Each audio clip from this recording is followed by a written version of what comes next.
Merci beaucoup, Adja. Tu as tout à fait raison. Et c'est vrai que la culture africaine aujourd'hui est en train d'inspirer tout le monde. Et on le voit, tu as tout à fait raison, à travers la mode, puisque aujourd'hui, la mode, la musique est en train d'inspirer le monde. Christelle, tu es là? Même question pour toi, Christelle, si tu es là. On a perdu Christelle? Alors, je vais poser la question à Nicolas. Même question, Nicolas, pour toi. Tu sais, pour nos amis Merci, italiens, merci. comment tu présenterais l'Afrique et la culture africaine? Merci beaucoup, Mohamed et Adja. Après vos propos, je me demande s'il reste encore beaucoup de choses à dire parce que le constat, il est le même. Donc, j'ai pris l'habitude quand même de revenir sur l'aspect organisationnel et structurel du secteur.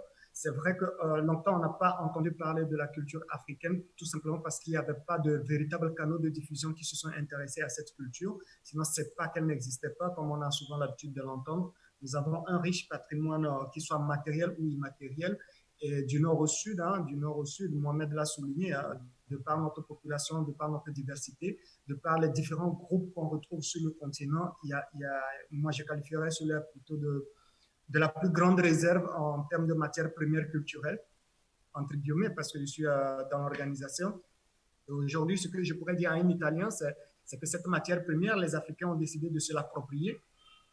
Et nous, quels que soient les moyens, nous avons décidé de nous réapproprier notre culture, de nous ouvrir à l'autre africain d'abord, parce qu'on s'est rendu compte qu'on a perdu beaucoup de temps à rester dans notre coin, mais aujourd'hui, on se rend compte qu'on a des affinités partagées avec d'autres cultures africaines, parce que quand on parle d'Afrique, on ne parle pas de culture africaine, on parle des cultures africaines, et ça, c'est important de le souligner. Et aujourd'hui, effectivement, si l'Italie souhaite s'intéresser vraiment à la culture africaine ou aux industries culturelles africaines, il est impératif que l'Italie pense à composer avec des Africains. Et comme Mohamed l'a dit, aujourd'hui, c'est une jeunesse assez dynamique qui porte cette culture et cette jeunesse est plutôt ouverte et prête à la collaboration. Donc, c'est ce que je pourrais ajouter en plus de tout ce que vous avez à dire déjà.